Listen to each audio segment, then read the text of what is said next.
தமிழர்களின் number 1 choice Tamil matrimony.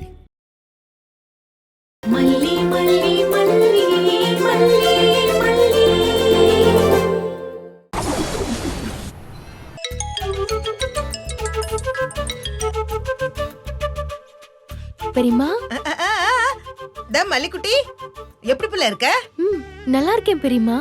அப்பா இப்படி நீ சொல்லும் போது கேக்குறதுக்கு எவ்வளவு சந்தோஷமா இருக்கு தெரியுமா? இப்ப உன் மனசுல கொஞ்சம் நிம்மதி இருக்குன்னு என் மனசுல அப்படியே கண்ணாடியா தெரியுது மல்லி. சொல்லுங்க பெரியம்மா, எதுக்கு கூப்பிட்டீங்க? என்ன மல்லி புள்ள, நீ கேக்குறத பார்த்தா விஷயத்த சொல்லிட்டு சீக்கிரமா போனை வெயின்னு சொல்ற மாதிரில இருக்கு. சரி, அங்க என்ன பண்ணிட்டு இருக்க? ஏய், மாப்பிள்ளை தம்பி பக்கத்துல இருக்காரா? அட போங்க பெரியம்மா, இங்க வேலையா இருந்தேன். உனக்கு 24 மணி நேரமும் வேலைதான். இல்ல, வெண்பாக்கு பாடம் சொல்லி கொடுத்துட்டு இருந்தேன். ஆமா, நீங்க எப்ப வருவீங்க? வரேன் புள்ள. தேவைப்படும் போது அன்னபூரணி டான்னு அங்க வந்து நிப்பா. ஆமா, உங்க வீட்ல எப்ப ஆள் தேவைப்படும்? வீட்ல பிரச்சனை வரும்போது தானே. இப்ப அங்க ஹாட் பிரச்சனை என்ன? பாரு கால் எதுக்கு பண்ணனே மறந்துட்டேன் பாரு. ஐயோ, இப்ப எதுக்கு நான் கால் பண்ணேன்? நீங்க யோசிச்சுட்டு அப்புறமா கூப்பிடுங்க, நான் வைக்கிறேன். இரு ஞாபகம் வந்துச்சு. லைன்ல இருக்கியா புள்ள? இருக்கேன், சொல்லுங்க. ஏய், ஆல்பத்தை பாத்தியா இல்லையா? நீ ஒண்ணுமே சொல்லலையே புள்ள. நீயா கால் பண்ணுவேன்னு நான் வெயிட் பண்ணி பாத்துக்கிட்டு இருந்தேன். அப்புறம் வெயிட் பண்ணிட்டு இருந்தா இருந்துகிட்டே இருக்கணும் போல இருக்கே. என்ன ஆல்பம்?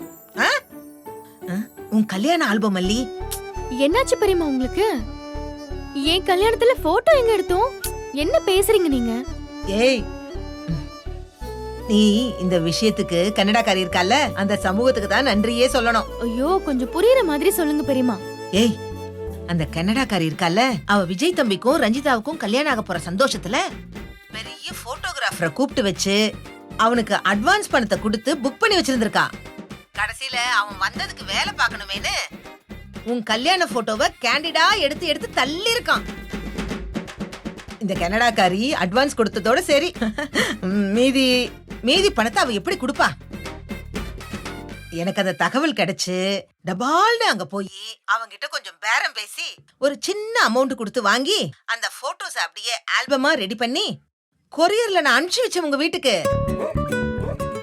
ஐயோ, ரிசீவ்டு எனக்கு மெசேஜே வந்திருக்கே. நீ என்னமோ ஒண்ணுமே தெரியாத மாதிரி கேக்குற. அப்படி ஒரு கொரியர் வந்ததே எனக்கு தெரியாது பெரியம்மா. என்ன மல்லிகண்ணு, ஐயோ, ஒவ்வொரு போட்டோலயும் நீ எம்பிட்டு அம்சமா இருக்கு தெரியுமா? போய் முதல்ல அதை பாரு. ஹாஸ்பிடல்ல சாக கிடந்தவள தூக்கிட்டு வந்து போலீஸ வச்சு மிரட்டி என்ன நடக்குதுன்னே எனக்கு புரியறதுக்குள்ள தாலி கட்ட வச்சிட்டீங்க. அதுக்கு பேரு கல்யாணம்னு நம்ம தான் சொல்லிக்கணும். அதுல என் ஃபேஸ் நல்லாவா இருக்கும்? அழுது வடிஞ்சு போயிருக்கும். உங்களுக்கு டைம் பாஸ் பண்ண நான் தான் கிடைச்சேன பெரியம்மா. அச்சச்சோ, போங்க பெரியம்மா. வராத ஆல்பத்தை நான் வேற போய் பார்க்கணுமா? கிண்டல் பண்ணாதீங்க நீங்க. ஏய் கழுத. மல்லி, இங்க பாரு, நான் ஒன்னும் கிண்டல்லாம் பண்ணல.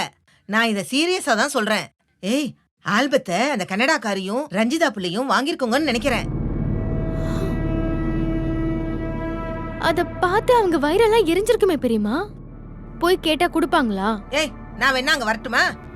இல்ல அதெல்லாம் வேண்டாம், நானே போய் கேட்டு பாக்குறேன். கேட்டு பாக்குறனெல்லாம் சொல்லாத. எப்படியும் பேசி வாங்கிட்டு வர்ற. போப்புல. ஐயோ, எம்பிட்டு அழகான போட்டோ எல்லாம் அப்படியே கேண்டிட்டா கேஷுவலா கிளிக் ஆயிருக்கு. மல்லி, அவன் என்ன அழகா ஆல்பத்தை டிசைன் பண்ணிருக்கான் தெரியுமா? நீ அத போய் வாங்கிட்டு எனக்கு தகவல் சொல்லு, சரியா? சரி பெரியம்மா. சரி, வை சீக்கிரம் போ. வாங்கிடு வா.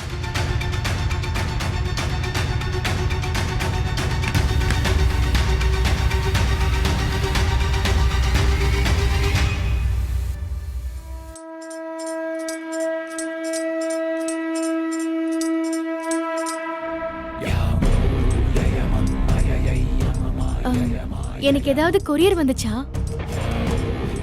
நாங்க என்ன உனக்கு கொரியர் வந்தா வாங்கி வைக்கிறதுக்கு அங்க உட்கார்ந்திருக்கோம்? என்னமோ சம்பளத்துக்கு வச்ச ஆளை கேக்குற மாதிரி கேட்டுட்டு இருக்க. நான் அப்படியெல்லாம் கேட்கல, வந்துச்சான்னு தான் கேட்டேன். ஒன்னும் வரல. இல்ல, ரிசீவ்டுன்னு அனுப்புனவங்களுக்கு மெசேஜ் போயிருக்கு. நீங்க தான் யாராவது வாங்கியிருப்பீங்க. என்ன குறுக்கு விசாரணை பண்ணிட்டு இருக்க? ஆமா, வந்துச்சு. இப்ப என்ன அதுக்கு? அது எங்க? பயங்கரமான ஆளுங்கள்ல நீங்க. பைசா செலவில்லாம கல்யாணத்தை முடிச்சிட்டு கோடீஸ்வரி வீட்ல ஜம்பமா வந்து உக்காந்துட்டு இருக்க பத்தியா? நீ வந்தது பத்தாதுன்னு ஒரு கும்பலையே கூட்டிட்டு வந்து வச்சிருக்க பாரு. கொரியர் எங்க, அது கொடுங்க. ஆமா, அது என்ன கொரியர்? ஏய், உன்கிட்ட தானே கேட்டுட்டு இருக்கோம். எனக்கு வந்த கொரியரை கொடுத்துருங்க ப்ளீஸ். கேட்ட கேள்விக்கு பதில் சொல்லலையே. கொரியர் அனுப்புனேன்னு சொன்ன உன் பெரியமா என்ன அனுப்புனேன்னு சொல்லாமலையா இருந்திருப்பாங்க?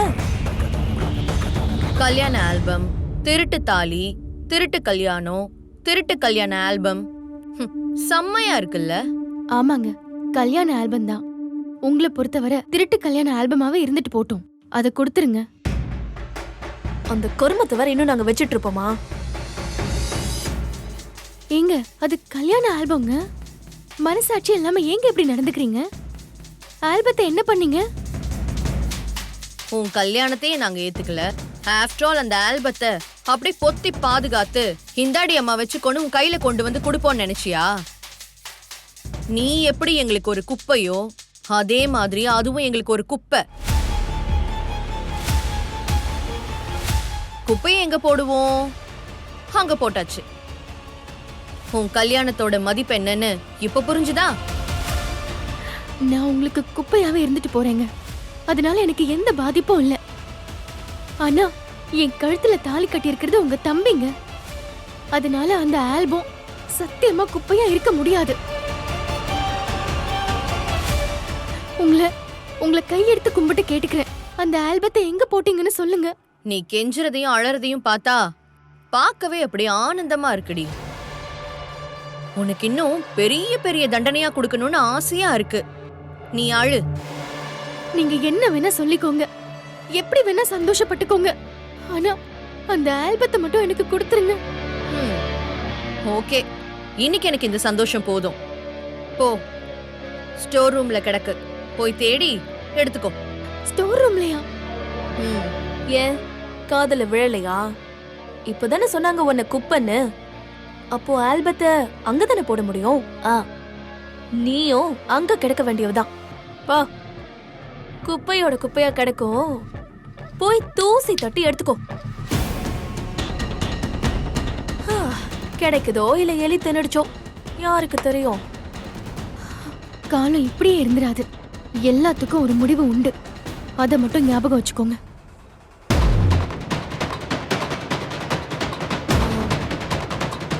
ராஜிமா, ஆல்பம் எங்க இருக்கு? ஏ ரூம்ல தான் இருக்கு. ஸ்டோர் ரூம்ல இருக்குன்னு நீங்க சொன்னதா நானும் அடிச்சு விட்டேன். நீங்க எதுக்கு அங்க இருக்குன்னு சொன்னீங்க? எல்லாம் ஒரு காரணமா தான். தாலி பெருக்கு ஃபங்க்ஷன் நடந்ததுல இருந்தே அவ ஒரு மார்க்கமா தான் இருக்கா. விஜய் அவ பக்கம் வந்துட்டான்னு மெதப்புல இருக்கா. தட்டி வைக்க வேண்டாம், அதுக்காக தான் கொரியர் வந்தப்பவே அதை வச்சு விளையாட்டு காட்டணும்னு முடிவு பண்ணிட்டேன். அதான் ஸ்டோர் ரூம்ல போய் தேடட்டும்னு அமுச்சு வச்சிருக்கேன்.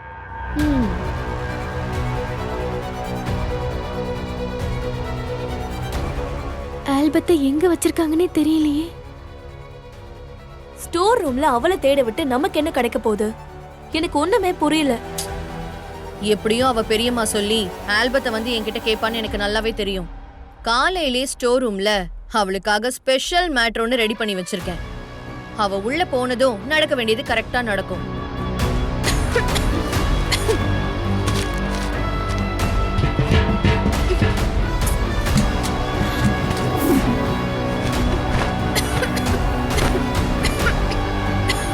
ஸ்டோர் ரூம்ல மல்லிக்கு என்ன ரெடி பண்ணி வச்சிருக்கீங்க? ஐயோ, அத பொறுமையா அப்புறம் பார்த்து தெரிஞ்சுக்கலாம். முதல்ல அவ போனை போய் எடுத்துட்டு வா. மல்லியோட போனா? நம்ம 2 பேரையும் தவிர இந்த வீட்ல வேற யாராவது இருக்காங்களா? எப்படி கேக்குற பாரு கேள்விய. போ, மல்லி போனை போய் எடுத்துட்டு வா போ. எதுக்குன்னு சொன்னா சந்தோஷமா ஓடி போய் எடுப்பேன்ல.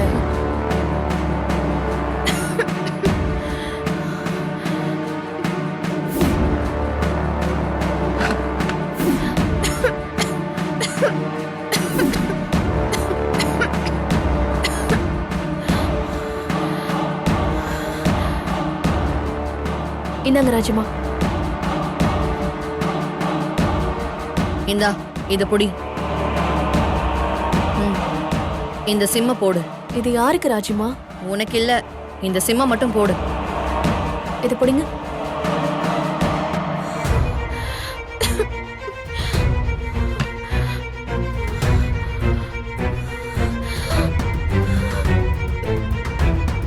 சிம்ம கரெக்டா போட்டியா? ரஜிமா கரெக்டா போட்டு. சரி, இப்போ இந்த போன்ல இருந்து மல்லி போனுக்கு கால் பண்ணு. ஆ, ஏ சொல்றத மட்டும் செய்ய.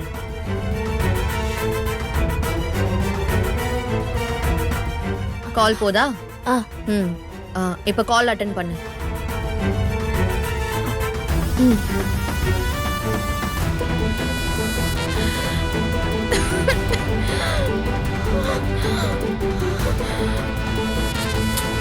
ராஜிமா, என்ன? கோவப்படாதீங்க. இப்படியே எவ்வளவு நேரம் தான் வச்சிட்டு இருக்கிறது? சரி போ, ரெண்டையும் என் ரூம்ல போய் வச்சுட்டு வா. உங்க ரூம்லயா? வேற ஏதாவது புதுசா ஒரு லாங்குவேஜ்ல சொல்லவா? வச்சுட்டு வந்துடுறேன். இவங்க என்ன பண்றாங்கன்னு ஒன்னும் புரியல. இல்ல இல்ல, உங்க பிளான் புரியலன்னு சொன்னேன். பிளான் தெரிஞ்சு அப்படி நீங்க என்ன பண்ணிட போறீங்க? உன் போதும் பொண்ணு பாட்டி கூட சேர்ந்து பெரிய பெரிய பிளான் எல்லாம் போட்டு என்ன செஞ்சீங்க? ஒன்னும் இல்லல்ல. நான் சொன்னதை மட்டும் சரியா? போ.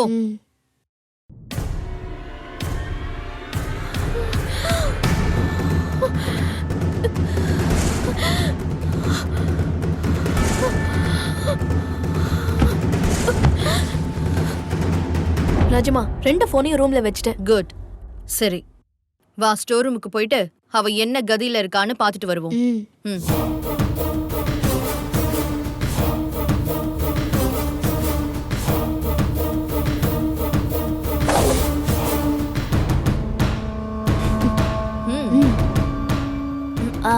என்ன ராஜிமா மயங்கி கிடக்குறா? இதுதான் நீங்க பண்ண ஏற்பாடா? எஸ். இவளை தேட விடணும்னு முடிவு பண்ணதும் ரூம் ஃபுல்லா மயக்க ஸ்ப்ரே அடிச்சு விட்டுட்டேன். 1 ஹவருக்கு அவ இப்படிதான் கிடப்பா. வெண்பா தேடுவா, அப்புறம் அவன் வீட்டுக்காரன் விஜய் தேடுவான். நம்ம ஆன் பண்ணி வச்ச இவளோட போன் அடுத்த கேமை ஸ்டார்ட் பண்ணோம். இவ மயக்கம் தெளிஞ்சு எந்திரிக்கும் போது நெக்ஸ்ட் கேம் ஸ்டார்ட்ஸ். அப்புறம் மல்லி நமக்கு பழையபடி அடிமைதான். ஆனா போன் எந்த கேம் ராஜிமா ஸ்டார்ட் பண்ணும்? அதையும் இந்த மாதிரி நடக்கும்போது தெரிஞ்சுக்கோ. இவளை காணும்னு வெண்பாவும் விஜயும் தேடும்போது இவ அவங்க கண்ணில் மட்டும் பற்றக்கூடாது. போலாம்.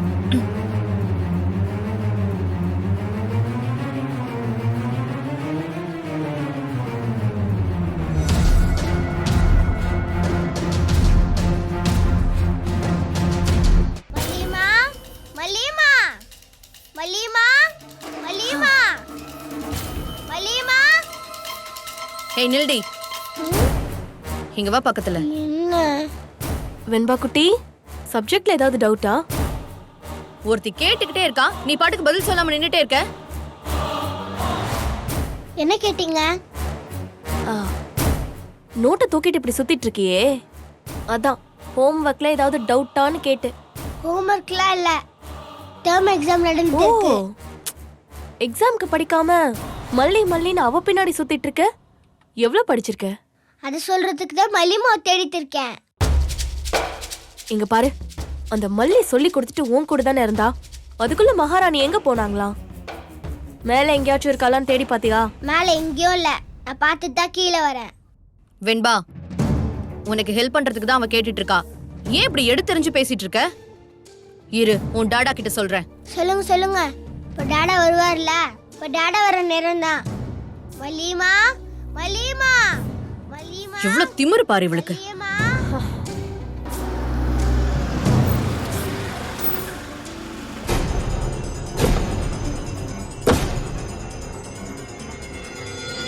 ராஜிமா, மாமா வந்துட்டாரு, நீங்க டென்ஷன் ஆகாம பேசுங்க.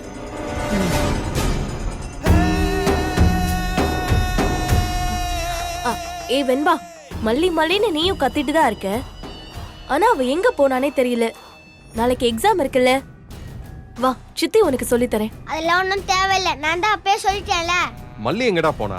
தெரியல டாடா, 2 மார்க்ஸ் போட்டு பார்க்க சொன்னாங்க, முடிச்சிட்டேன்.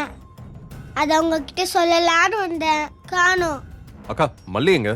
தெரியல விஜய். எங்கேயாச்சும் போறதா இருந்தா எங்க கிட்ட சொல்லிட்டு போயிருக்கலாம்ல மாமா. வெண்பாவுக்கு நாளைக்கு எக்ஸாம் வேற இருக்கு. சொல்லித்தரேன்னு சொல்லிட்டு அவ பாட்டுக்கு எங்கேயோ போயிட்டா. நான் சொல்லித்தரேன்னா அதையும் வெண்பா வேணான்னு சொல்றா. உங்ககிட்ட சொல்லாம எங்கேயும் போக கூடாதுன்னு சொல்லியிருக்கேன். அவ சொல்லாம போக மாட்டாள. வீட்ல எங்கேயாச்சும் இருக்க போறா, தேடி பாத்தீங்களா? நான் பார்த்துட்டேன்டா, எங்கேயுமே இல்ல. வெண்பா கிட்ட கூட சொல்லாம எங்க போயிருப்பா?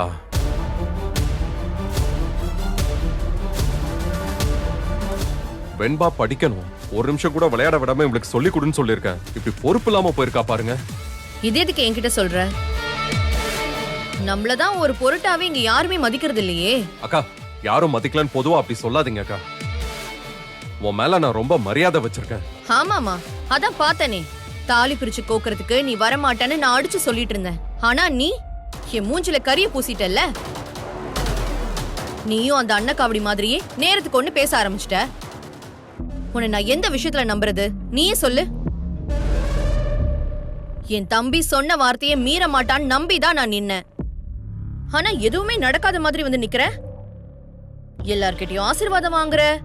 கடைசியில நான் அசிங்கப்பட்டதுதான் மிச்சம். அப்படி இருக்கும்போது என்னை யார் மதிப்பா? அந்த மல்லி மதிப்பாளா? அவளை கூட விடு, உன் புள்ளையே என்ன மதிக்க மாட்டேங்கிறா. அக்கா, அதெல்லாம் விடுக்கா. ஏதோ சந்தர்ப்ப சூழ்நிலை அப்பெல்லாம் நடந்துருச்சு. நீ வெண்பா பேசினதா தப்பா எடுத்துக்காதக்கா. அவ சின்ன பொண்ணு, அவ துடுக்கா ஏதாவது பேசி இருப்பா. அவளுக்காக வேணா நான் உன்கிட்ட சாரி கேட்டுக்கிறேன். ஐயோ, வேணாம் வேணாம் வேணாம், யாரும் என்கிட்ட சாரி எல்லாம் கேட்க வேண்டாம். அக்கா, உன் கோவம் நியாயமானதான், நான் இல்லைன்னு சொல்லல. அன்னைக்கு வெண்பாக்காக தான் நான் வந்து நின்னேன். தப்புதான். உன்கிட்ட ஒரு வார்த்தை நான் இதை பத்தி பேசியிருக்கணும். சரி, அதெல்லாம் விடு, அதெல்லாம் முடிஞ்சு போச்சு. நான் ஒருவேளை நீ பெத்த பையனா இருந்திருந்தா என்ன தப்பு செஞ்சிருந்தாலும் என்ன மன்னிச்சிருப்பல்ல, அப்படி நினைச்சுக்க. சரி, இப்ப நான் என்ன செய்யணும் அதை மட்டும் சொல்லு. இதோ பாரு, அக்கான்னு கொஞ்சம் மரியாதைய மத்தவங்க முன்னாடி நீ நடந்துக்கணும். நீ கொடுத்தாதானே மத்தவங்க மரியாதை கொடுப்பாங்க. அக்கா, உனக்கு மதிப்பு என்னைக்கும் குறையாது. சரி, இவ இப்ப எங்க போனான்னு தெரியலையே. போன் போட்டு பாரு, எங்க இருக்கான்னு தெரிஞ்சுக்கணும்ல.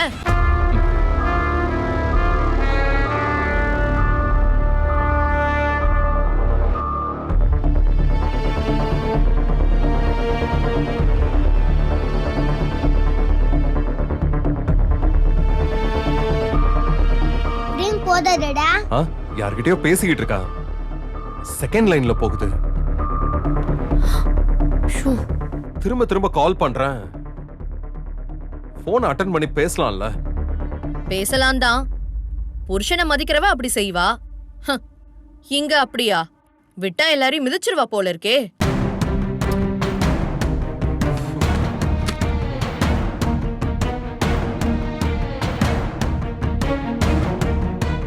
ராஜிமா, நான் உங்களை ரொம்ப கம்மியா நினைச்சிட்டேன். இந்த மாதிரி விஷயங்களுக்கு டெக்னாலஜியை யூஸ் பண்றதுல நீங்க PhD பண்ணிருப்பீங்க போல இருக்கே.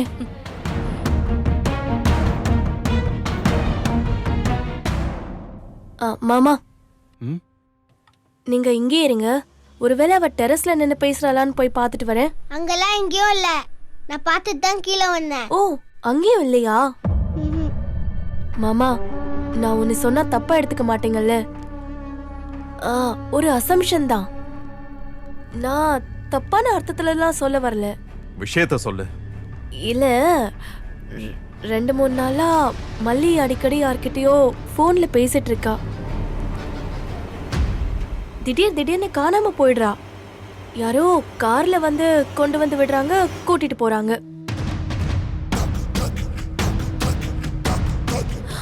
ஐயோ மாமா, நீங்க கோவலப்படாதீங்க. அது யாருன்னு தெரியல. மல்லி தப்பான நோக்கத்துல எல்லாம் பழக மாட்டான்னு தெரியும். ஆனா இப்போ காணோம் இல்லையா, அதான் ஏதோ இப்படிலாம் நினைக்க தோணுது. ஏய், சும்மாரு. புருஷன் பொண்டாட்டிக்குள்ள சண்டை இழுத்த பாவம் நமக்கு வர வேண்டாம். இல்ல ராஜிமா, தப்பாலாம் சொல்லல. அந்த ஆளு கண்டிப்பா மல்லியோட ஃப்ரெண்டா தான் இருக்கணும். ஏன் மாமாவுக்கு தெரியாதா என்ன மல்லிய பத்தி? அக்கா, அது யாருன்னு உனக்கு தெரியுமா? அதெல்லாம் விடு விஜய், அத பத்திலாம் என்கிட்ட எதுவும் கேட்காத. நீ ஆச்சு, உன் பொண்டாட்டி ஆச்சு. அப்புறம் நான் ஏதாவது சொல்ல போய் என்னமோ நான் குடும்பத்தை பிரிச்சு விடுறதுக்குன்னு வந்த மாதிரி உன் புள்ளையே என்ன திட்ட ஆரம்பிச்சிருவா. விஜய், எனக்கு ஒரு பிசினஸ் கால் இருக்கு, நான் ரூமுக்கு போறேன். ரஞ்சி, எனக்கு டின்னர் ரூம்க்கே எடுத்துட்டு வந்துரு.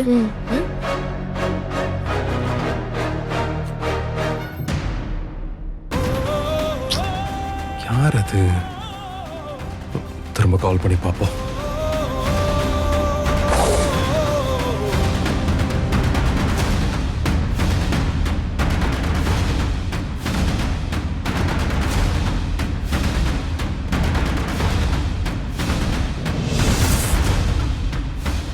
நீங்க ஏன் தமிழ் மேட்ரிமோனி சூஸ் பண்ணீங்க? ஏன்னா இதுல எக்கச்சக்க சாய்ஸ் இருக்கு. தமிழ்ல பாக்குற வசதியும் இருக்கு. ஹாரோஸ்கோப் கூட மேட்ச் பண்ண முடியும். லட்சக்கணக்கான பேருக்கு நம்ம தமிழ் மேட்ரிமோனி மூலமா கல்யாணம் நடந்திருக்கு. இதுக்கு மேல என்ன வேணும்? தமிழர்களின் நம்பர் 1 சாய்ஸ் தமிழ் மேட்ரிமோனி. நீங்க ஏன் தமிழ் மேட்ரிமோனி சூஸ் பண்ணீங்க? ஏன்னா இதுல எக்கச்சக்க சாய்ஸ் இருக்கு. தமிழ்ல பாக்குற வசதியும் இருக்கு. ஹாரோஸ்கோப் கூட மேட்ச் பண்ண முடியும். லட்சக்கணக்கான பேருக்கு நம்ம தமிழ் மேட்ரிமோனி மூலமா கல்யாணம் நடந்திருக்கு. இதுக்கு மேல என்ன வேணும்? தமிழர்களின் நம்பர் 1 சாய்ஸ் தமிழ் மேட்ரிமோனி. இந்த வீடியோ உங்களுக்கு பிடிச்சிருந்தா லைக் பண்ணுங்க, ஷேர் பண்ணுங்க, காமெண்ட் பண்ணுங்க. மறக்காம சரிகமா டிவி ஷோஸ் தமிழுக்கு சப்ஸ்கிரைப் பண்ணுங்க.